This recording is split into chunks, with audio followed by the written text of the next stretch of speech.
Well, hi everybody. How are you tonight? Hey, it's good to see you again.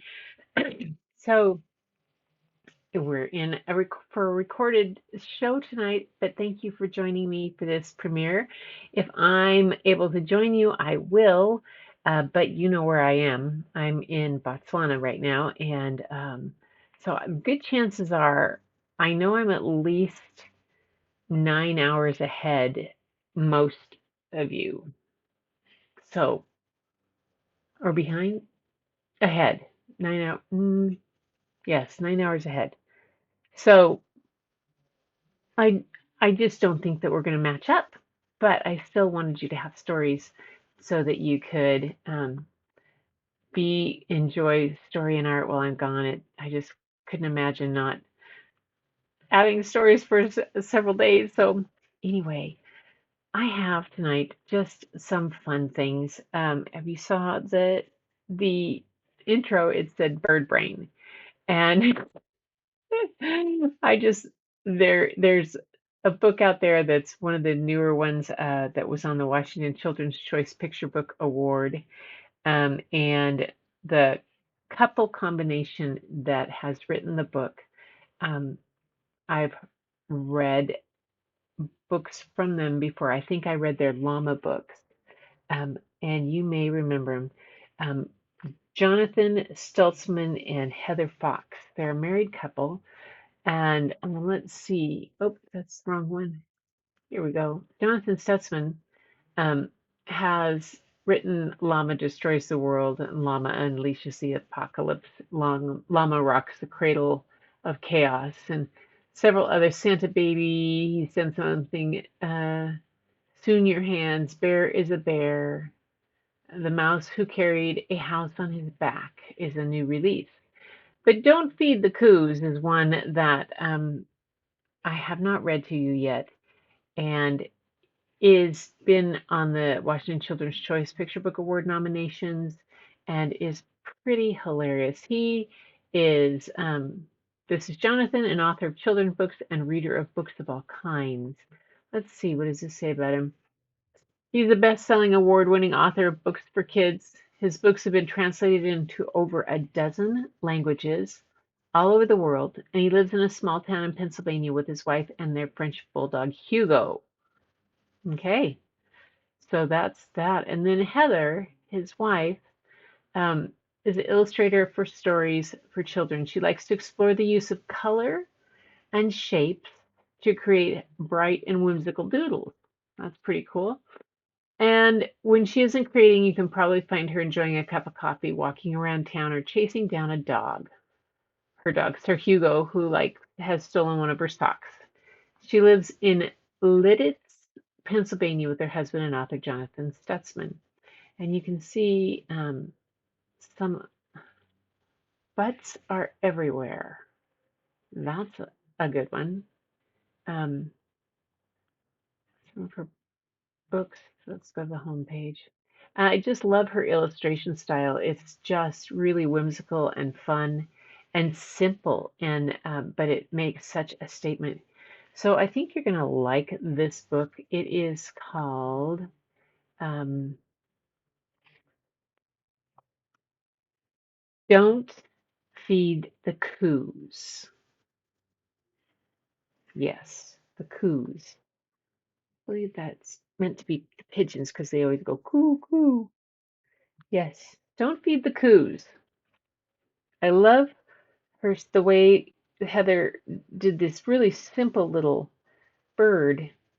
And it's been, I kind of like some of my whimsical birds that I've drawn, but she had just this idea of doing the big old eyes like that, except this one has got a half shut eyelid, like the wrong way, though. Funny. Coo. Don't feed the coos. For Kevin, the man with a pigeon hat. I love that. It's raining like crazy right there. I want to make sure that you have it bright enough for you. Yeah, there we go. Don't feed the coos. When you see a coo, you will be tempted to give it a treat.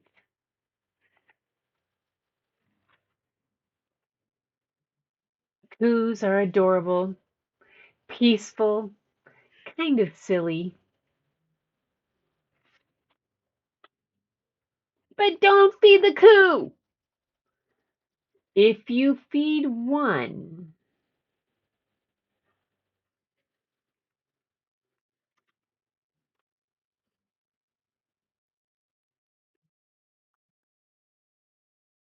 they will all come.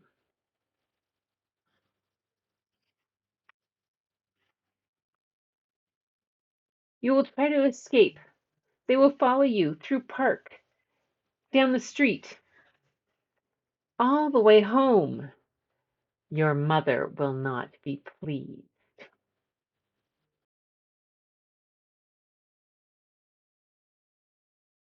Wherever you are, they will be too. At orchestra practice, at the arcade, even at karate lessons. Oh, your sensei will not be pleased.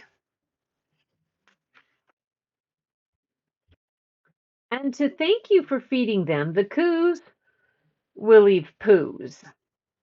Coo poos everywhere. Coo poos covering everything.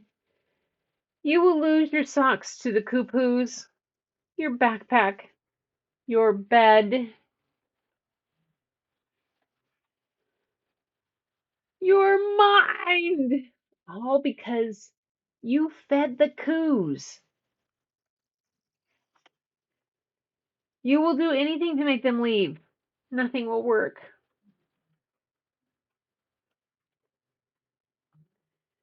You will try to hide, but you cannot hide from a coo. No matter what scheme you cook up, go away, private property, coo-free zone, no coos allowed, coo shall not pass, coos not welcome. No matter what scheme you cook up, your plans will fail. They will eat and eat and eat and coo and poo on everything. Private pooperty, coo zone, coos allowed, coos welcome. Do not go away. Coo shall pass. Coo wow. Coo. So just accept your fate. Coos aren't so bad once you get to know them. Give them names. Knit them scarves. Make them part of the family. Take them on walks in the park. Coos love the park. A healthy coo is a happy coo. Missing pigeons. Yes. Feed them birdseed. Coos love food more than parks.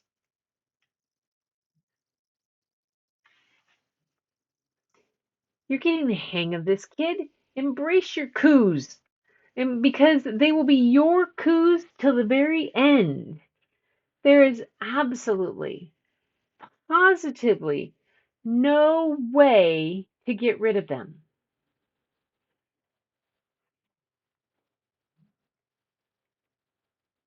Hmm, clever child. It looks like there is a way. Don't Feed the Coos by Heather Fox. They live in a place with far more moos than coos with their French bow wow. They make lots of messes together, some of which end up being silly books like this one and Llama Destroys the World. Don't Feed the Coos. These are the kind of books that kids, oh my gosh, you say poo in front of a class of kindergartners, they will absolutely die laughing.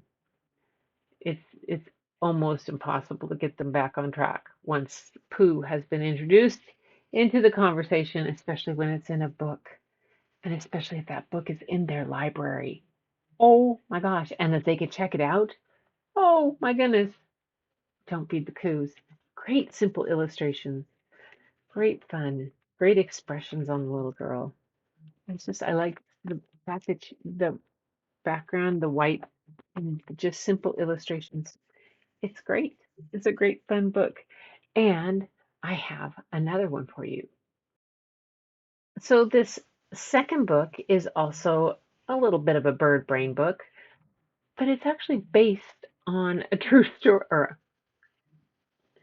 true characters. Let's say that true characters. It is by Robin. I'm sorry, uh, Robin Newman. That's right, Robin Newman, and she was raised in New York. Let me get her screen share up here for you. And Paris. She's a graduate of Bryn Mawr College and City University of New York Law School of Law. She was a practicing attorney and legal editor, but she now prefers to write about witches, mice, pigs, bears, and peacocks. She's a member of the Society of Children Book Writers and Illustrators, National Writing Project Writers, Council with Bank Street Writers Lab, and PEN America. Oh, I was part of that National Writing Project at one time. That's kind of fun to know that it's still going on. And the illustrator on this book was pretty hard to find. He has nothing up except an Instagram. He says his portfolio is being redone. Um, and his Instagram is, at first I thought, oh, what? But then it starts to see the similar type of look that he's done and this style that he has. Quite a varied amount of illustrative uh, themes and stuff, but a lot of fun. So his name's Chris Ewald, and I found him on Instagram. Didn't find out much else about him. Maybe there might be something in the book.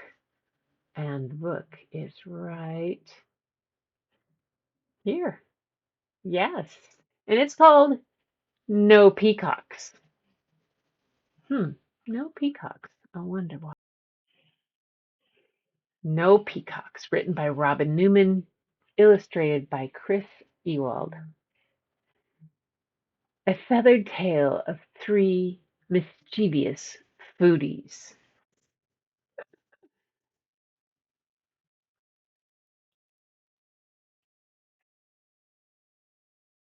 Were the faculty, staff, and students of the Cathedral School of St. John the Divine, with special thanks to Nicole, frail editor extraordinaire with an eagle eye and a flair for cheesy yaks, for taking the book under her wing.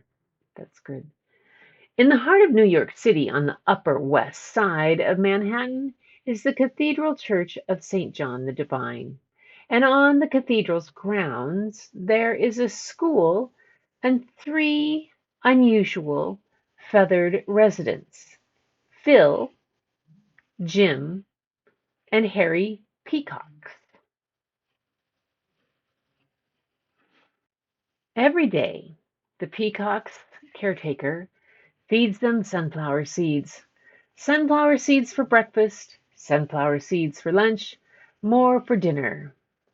One day, enough was enough. No, squawked Phil. More, honked Jim. Sunflower seeds, screeched Harry. They decided to check out the restaurants across the street. The peacocks cried. No peacocks, cried the server at the pizzeria. No peacocks, shouted the chef at the Chinese restaurant. No peacocks, hollered the baker at the pastry shop. Everywhere they went, it was the same story. Each and every time they were escorted back home. Ow! Squawked Phil. Incredibly, honked Jim. Road! Screeched Harry. But then they got a whiff of something yummy. They followed the smell across the schoolyard, through the field, and past the garden. It was coming from the school's dining hall. The students were eating ooey gooey, creamy and delicious mac and cheese. The peacocks had to try some.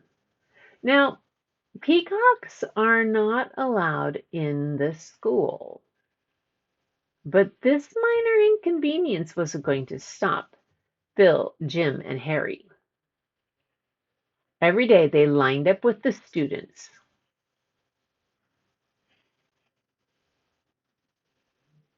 Again and again they were told, no peacocks. They needed a plan. They studied maps, measured distances, and calculated flight trajectories. Not always successfully. After much trial and error, Mission Mac and Cheese was a go. First, Phil distracted everyone with his fanned feathers. Next, Jim grabbed glasses and hats from the schoolyard, and then Harry borrowed school uniforms from the lost and found. When nobody was looking, they lined up, and they were in. But not where they wanted to be. Class, please take out your readers, a teacher announced. Here, said a student, passing the birds a book. They didn't know what to do. Like this, another student said. Watch me. The birds tried their best to blend in, but not always successfully. The bell rang in the nick of time. They rushed out of the classroom and made their way to the dining hall. Each of you take a tray, said the student. Shh, be quiet. But Phil squawked with excitement. Jim hummed with joy, and Harry screeched with anticipation. And the chef yelled, Peacocks! They knew their goose was cooked. They were escorted back to their coop without even a taste. After school, they spotted a student in the schoolyard. Phil waved her over. Jim checked to make sure the coast was clear. Harry handed her a picture of the mac and cheese. The student looked around and nodded. Oh, I've got a connection. I'll take care of it, but it'll cost you 3 feathers. Meet me here when the bells ring. Make sure you're not followed. The meeting went as planned. The exchange was made. And guess what? Mac and cheese was for the birds. But not these birds. This, squawked Phil. Tastes, honked Jim. Eyeball, screeched Harry. Turns out, sunflower seeds weren't so bad after all. But from time to time, the peacocks still like to try something new.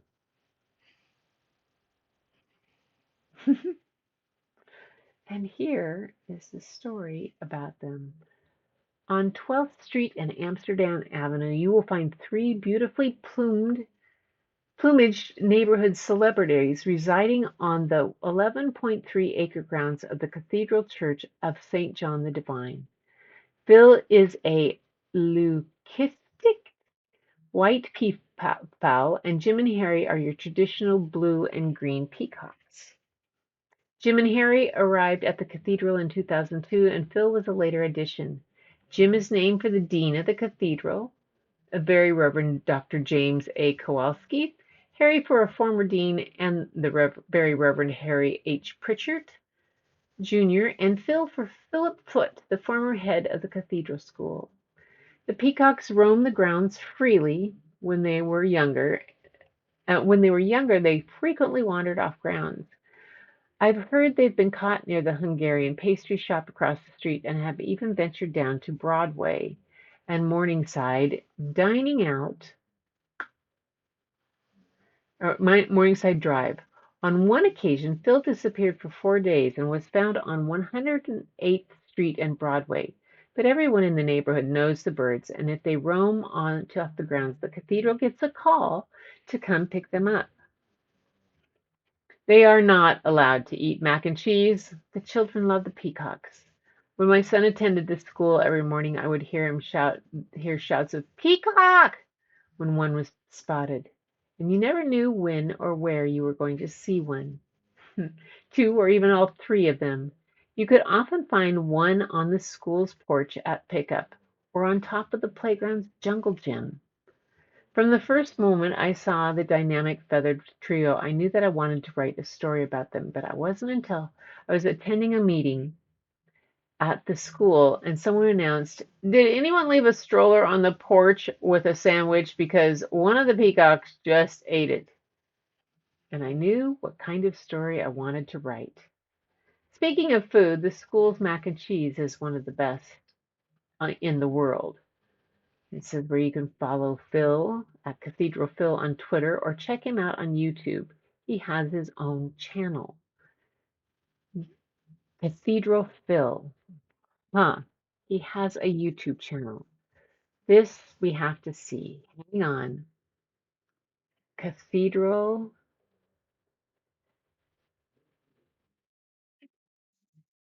Cathedral Phil.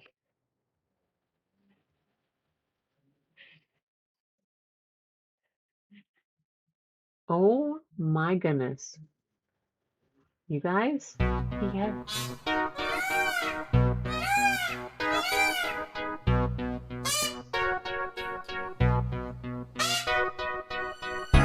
I don't know if you can hear that.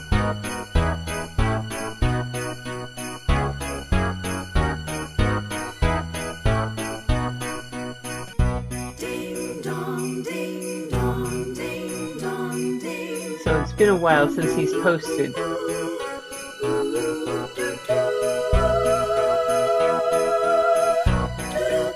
Looking good. That's hilarious.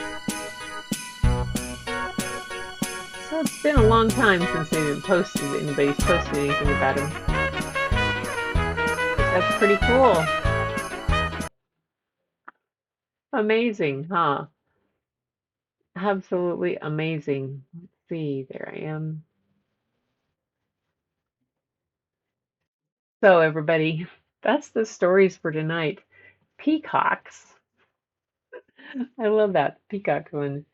Let's see if there's anything else about the author. Does it says just has some resources and more about finding out about the animals. Book was copyrighted in 2018. Huh, very cool. Anyway, that was my bird brain attempt at a couple funny books.